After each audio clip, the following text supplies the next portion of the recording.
Soy Rodrigo Moreno, director y guionista de la Argentina, y estoy en Casa de América presentando todas mis películas.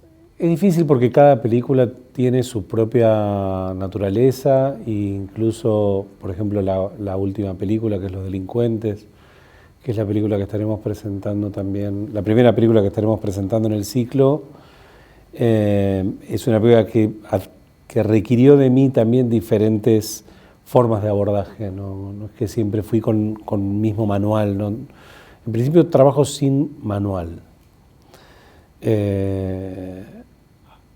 Hay algo que está directamente o íntimamente relacionado a mi forma de ser, que tiene que ver con cierto espíritu libre que yo trato de imprimirle a la narración, pero también a la forma de trabajo.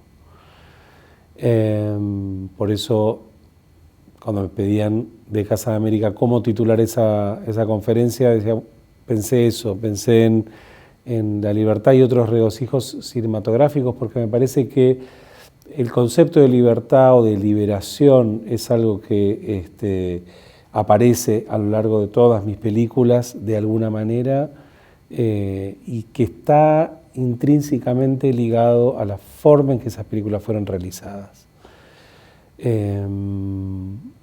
Entonces, diría que ese es un poco el espíritu desde donde yo trabajo, y voy a tratar de hablar y desarrollar un poco esa dimensión de mi proceso. Sí, por tener una vida también liberada de las obligaciones, ¿no? La idea de la obligación también es un concepto que aparece como una amenaza creo que en todas mis películas. Por lo tanto, Los Delincuentes tal vez reúne cuestiones que fueron apareciendo en mis películas anteriores y que son las películas que vamos a proyectar también en Casa de América a lo largo del próximo mes.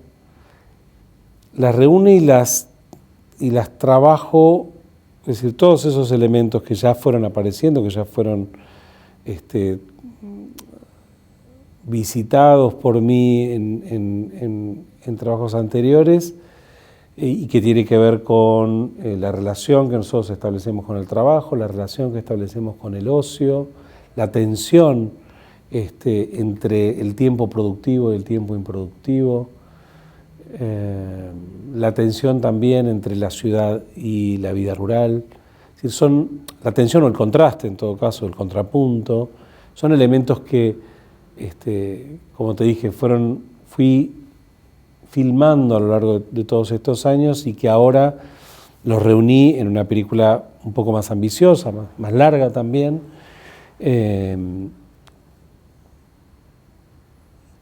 Y es verdad que tiene un punto de inicio o mejor dicho, es verdad que su punto de inicio se relaciona a aquella vieja película argentina, no como forma de remake, sino como inspiración, en realidad lo que tomé es como la premisa de aquella película y la deformé toda, ¿no?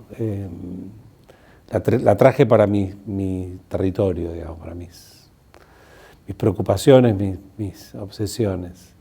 Y me gustaba esa idea, ¿no? de que una película pueda partir de otra película, sin tener que tener la obligación de ser una remake, digamos, ¿no? Ni siquiera es una reversión. Es otra cosa, es como en esos ejercicios de taller literario. Me acuerdo cuando yo era chico que iba a talleres literarios, que te daban un ejercicio que era o de escritura creativa, ¿no? Que empieza con dos frases y uno tiene que continuar la historia. Bueno, hay algo de eso, ¿no? Tomé las dos primeras frases de Apenas un delincuente, una película de Fregonese, y la disparé para otro lado, ¿no? Pero sí también me gustaba conservar un par de cosas. Hacerme cargo de ese vínculo, entonces conservé la palabra delincuente, tomé el nombre del protagonista, que es Morán, lo deformé en otros personajes de manera anagramática, entonces los otros personajes tienen las mismas letras que Morán, pero se llaman Román, Norma, Ramón, Morna. Y en tercer lugar, la idea de una película que pertenece al cine, al lenguaje del cine. Es decir, una película que parte de otra película tiene ahí una responsabilidad para con el cine, digamos. Tal vez responsabilidad es una palabra un poco grande o un poco pesada, pero en todo caso me orientó al momento de filmar esta todo el tiempo, ¿no? Todo el tiempo yo sabía que yo no tenía que seguir ningún tipo de verosímil realista, sino más bien estar liberado al lenguaje del cine, que es mucho más rico que la mera realidad. No, como te decía antes, yo creo que la libertad es un poco el centro, el eje de la película, el centro de gravedad de la película es ese. La canción del final lo revela de alguna manera. Y la libertad entendida, mejor dicho, la libertad en diferentes niveles, ¿no? Es decir, a nivel laboral, a nivel del uso del tiempo, de la relación que se establece con la virtualidad, ¿no? En un momento hay un personaje que lo dice claramente, un tipo que está en la cárcel dice, afuera creen que son todos libres y dependen todo el tiempo del telefonito. Es decir, hoy nuestra vida va creando cada vez más dependencias de todo orden, ¿no? Es decir, tenemos una dependencia con el trabajo porque hoy el trabajo ocupa un lugar casi totalizador en las existencias, por lo menos de quienes vivimos en ciudades, y que se agravó después de la pandemia, ¿no? La idea de que estás disponible 24 horas. Todo el tiempo tenés que responder por una cuestión laboral en el teléfono, ¿no? No hay un momento en donde eso se termina. Y dice, bueno, ok, hasta acá llegué, hasta acá cumplí mi horario de trabajo, listo. No, uno está disponible todo el tiempo. Esa invasión del trabajo en el hogar que se produjo post pandemia o durante la pandemia y que se reprodujo después de la pandemia, hace que el trabajo esté como nunca antes en el centro permanentemente de nuestra existencia. Entonces está esa dependencia, pero también está la dependencia que hace mención ese personaje con las pantallas, con las redes sociales. Es decir, es como que nos convertimos en seres exclusivamente dependientes, ¿no? Como que hay algo ahí que me parece que es momento de empezar a hacerse preguntas, por lo menos, digamos. Yo creo que más que la relación con la situación económica de la Argentina, la película trata de ampliar un poco el horizonte y hacerse preguntas sobre la condición de nuestras vidas en el presente en general, en la Argentina y en cualquier parte. Por supuesto que tiene resonancias diferentes cuando la película la muestro en Estados Unidos que cuando la muestro en España, Francia o cuando la muestro en Argentina. Las resonancias son distintas porque la relación con el trabajo es distinta. En Argentina la relación del trabajo tiene que ver exclusivamente con la supervivencia, mientras que en Estados Unidos está asociado a la alienación, es decir, algo que la película funcionó muy bien allá, en los Estados Unidos, y creo que tiene que ver con eso, los interpeló en el sentido de lo alienados que están en relación al trabajo. Entonces, bueno, esas diferentes resonancias, una película que además es muy abierta, como Los Delincuentes, permite lecturas diversas. Pero creo que volviendo a tu pregunta inicial, me parece que el tema ahí central es la libertad. También en el amor, ¿no? Hablabas del matrimonio, la aventura amorosa en la que los protagonistas se ven envueltos, también en el amor, sí. Es una linda pregunta porque me lleva a pensar en el disfrute que significó hacer esta película. Es decir, yo todo el tiempo supe que es una película que si bien habla de la libertad y habla también de la dependencia y habla de las obligaciones laborales. Siempre el tono de la película es un tono en general feliz, ¿no? Y entonces siempre supe, y después obviamente hay toda una zona de explotación del disfrute de los personajes, ¿no? Que es un poco lo que ellos descubren la posibilidad de disfrutar de la vida, básicamente, o de lo que la vida propone. Entonces yo sabía que para contar esa felicidad, ese humor, ese disfrute, tenía que generar en el ámbito de trabajo, al momento de hacer la película, yo lo tenía que generar como director en el equipo. Entonces todo eso también fue parte de un idioma que fuimos creando de manera colectiva con todos los que hicimos la película a lo largo de tantos años, y que facilitó, viste, como ese canal del disfrute. Sí, yo creo mucho en el cine. Es un arte del presente, ¿viste? Es un arte que captura el tiempo presente. Entonces, si yo quiero contar la felicidad y en el set o en el plató, como dicen en España, no hay una felicidad, digamos, real, es muy difícil que se traslade. Es decir, por lo menos yo tengo esa creencia. Entonces trato de, si estoy contando el regocijo, tratar de imprimirle un regocijo al trabajo.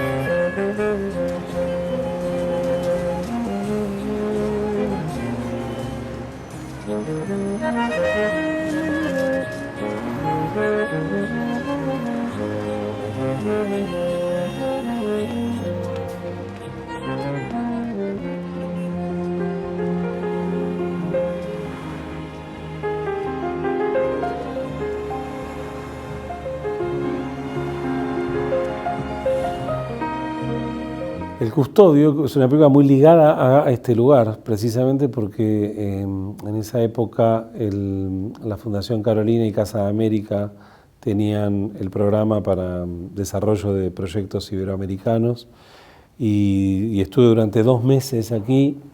De hecho, creo que no entraba a Casa de América desde entonces. Durante 2 meses trabajando el guión del Custodio, bajo las asesorías de Jorge Goldenberg y Joaquín Jordá, un gran cineasta catalán que ya no está con nosotros.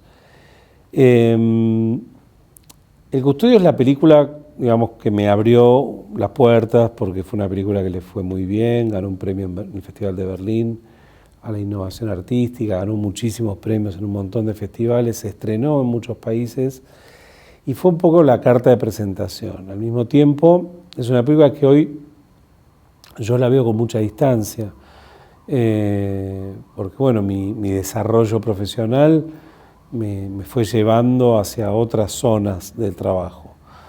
Pero es una película a la que le estoy muy agradecido, y cuenta, para quienes no la vieron y la pueden ver, cuenta la historia de un guardaespaldas.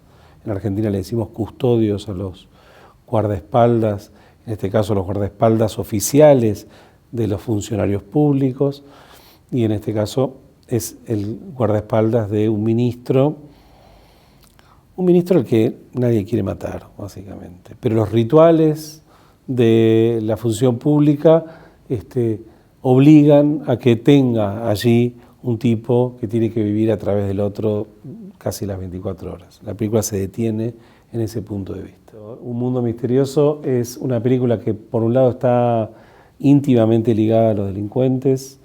3 de sus 5 protagonistas participan en Los Delincuentes, actores me refiero. El protagonista es el mismo, Esteban Vigliardi. Hay escenas que se vinculan entre una película y otra. Y lo que tiene Un Mundo Misterioso es que es la película donde yo empiezo en la búsqueda distinta que deriva en los delincuentes, es decir, la búsqueda estética que tiene que ver con relatos un poco más menos funcionales, un poco más meandrosos, ¿no? Con desvíos, sí, más inciertos, ¿no? Hay algo de un camino hacia la incertidumbre que me atrae muchísimo, como cineasta, incluso como espectador, ¿no? Me gusta que no sepa a dónde me está llevando una película cuando soy espectador. Y como cineasta trato de imprimir la misma idea, digamos, ¿no? Que no sepas muy bien a dónde te va a llevar.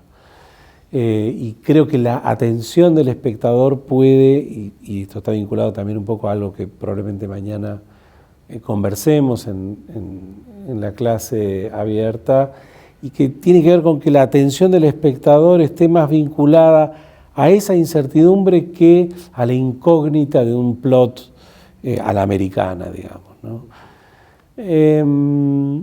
Entonces Un Mundo Misterioso es la primera película en donde yo empiezo a trabajar un poco esa zona y cuenta la historia de una pareja, Boris y Ana, que se piden un tiempo. La película transcurre a lo largo de ese tiempo incierto en el que la pareja necesita explorar otras cosas de la vida. Raymond toma algo que aparecía en El Custodio y que tenía que ver con la dependencia del trabajo y que retomo en Los Delincuentes, tal vez en una versión más ensayística. Raymond es una película ficción / ensayo, no diría que es documental, hay una zona documental también, pero cuenta el devenir de Marcela Díaz, que es la protagonista, aquí llamada Ramona, que adopta el sobrenombre de Raymond en una de las casas donde trabaja, y me interesa un poco como esa zona de transacción cultural que hay entre el personal doméstico y la clase media, ¿no? La película, filmando a una trabajadora que trabaja como doméstica, que es Marcela, la protagonista, termino por contar más sobre la clase media, ¿no? Que es lo que conozco. La película evidencia claramente mi pertenencia y entonces también funciona como una suerte de crítica a cierto cine social latinoamericano con el que yo tengo algunos problemas. Entonces, bueno, Raymond es eso, es la película que hice después de Un Mundo Misterioso y que me posibilitó básicamente probarme como productor. Es una película que produje íntegramente yo, con el apoyo de unos productores alemanes, pero básicamente la produje yo. Y encontré un formato de producción que luego desarrollé en la siguiente película, que es Una ciudad de provincia, que es mi único documental, y que el formato de producción se basaba en: yo tengo un coche que no es muy grande, el equipo técnico se va a conformar con la gente que entra en ese coche, digamos. Ese fue el formato de producción, tanto para una como para la otra película. Y son dos experiencias muy enriquecedoras para mí, ¿no? Como desarrollarme no solo como director, sino también entender que la dirección y la producción están profundamente ligadas, ¿no? Pienso como productor, o mejor dicho, como director, pienso en el formato de producción y como productor pienso en la película que yo necesito contar. Es decir, son cosas que están muy ligadas y bueno, nada de eso. Y Ciudad de Provincia,